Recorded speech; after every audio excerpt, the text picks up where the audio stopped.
It was the largest and bloodiest battle America fought in during World War II. Nearly 90,000 U.S. troops were either wounded, killed, or captured in the Battle of the Bulge. One of those prisoners of war is still alive, and he's from the state of North Dakota.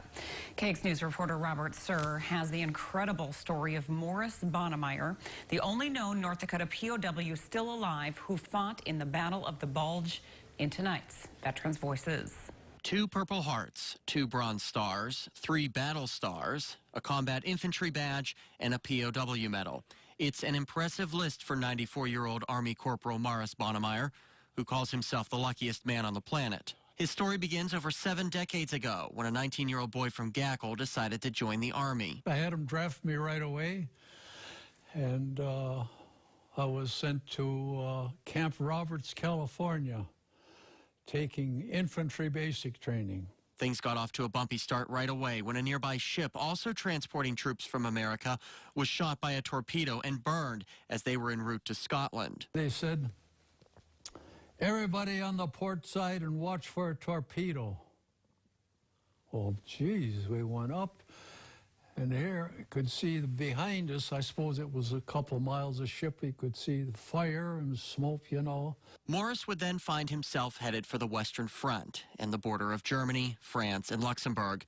What he and the rest of the Americans didn't know was that 250,000 German troops were quietly on their way too. Our intelligence was very bad. An infantry division has about 15,000. In my division, 80% were either killed or captured. And when Germany launched their attack, the Americans, including Morris, were completely caught off guard. He tells me the Germans came at them like cattle, running wild all over the place. They were these young SS kids. They were just like they were crazy. They didn't even wear helmets, just caps with skull and crossbone. And they were crazy. They were just, weather wasn't awful cold, but there was a snow on the ground. You never saw so much blood and bodies laying around. It was unbelievable. One cold December night, he and his buddy Al were hiding in a foxhole when several German patrol officers got within a whisper of them. And they stopped and they were talking. And here, me and Al, we were 6 feet away from them. And what could we do? You know, just hoping they didn't. It was pitch dark, you know, so they didn't. But oh, what a scary that was. December 17th, 1944, at the age of 19, Morris would be taken prisoner. He and the rest of the prisoners would be lined up to be shot when something extraordinary happened.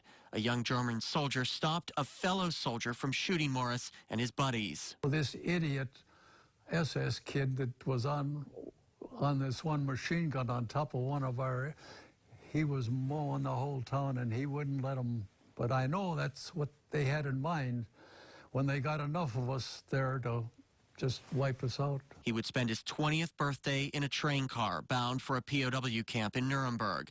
He still has his German-issued POW dog tags. While there, he was given numerous jobs. Some were easy, like milking cows. Others dreadful, like digging graves for those who died. One thing I'll never forget, they had us picking up the dead Germans, and they had a shed there where we had to stack them up about 4 high along the wall of the shed outside. But we couldn't touch them there. We had to leave our troops, and boy, they were all low. There was blood. Oh, Jesus. Blood and dead people. His parents would be notified of his capture in early January. He would spend nearly 5 months as a POW, constantly dealing with bombing raids from the Americans and the Royal Air Force all around his camp. The Americans bombed during the day and the RAF bombed at night. Well, our prison camp in Nuremberg was on the outskirts of Nuremberg.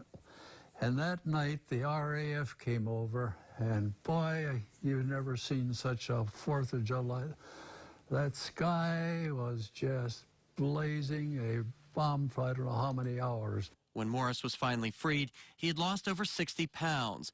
He would spend nearly 2 months in a French military hospital before returning home, being discharged and returning to school.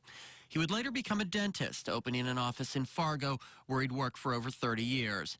He tells me going off to war allowed him to return to school under the GI Bill, where he would meet his wife, Mary Jean. A nice little Italian girl from Wisconsin. What a wife. I've got 5 of the most fabulous children in the world. He still works out every day, walks around the neighborhood, and does crossword puzzles. He says he's most proud of his combat infantry badge, but the thing he's most thankful for is his family. I am, without a doubt, the richest person in the world, except for money. But I've got enough for groceries. And that's the truth. Reporting for KX News, I'm Robert Sir. Pretty lucky. Bonnemeyer also says he refuses to see any movies about war because he says no movie can accurately depict the true horrors of war. Yeah, the North Dakota Department of Veterans Affairs says nearly 600 North Dakotans lost their lives in the Second World War. And certainly on this Veterans Day, we want to say thank you to all who have served. Your service and dedication to our country will not be forgotten. Well, stay with us. Still to come on KX News, how an area vet is finally able to fulfill a lifelong dream. And cool today, right? That's right. Cooler tonight. What about the rest of our work week? Stick around. Weather's next. Wake up with Tim, Alicia, Amber, Becky, and Aaron on Good Day.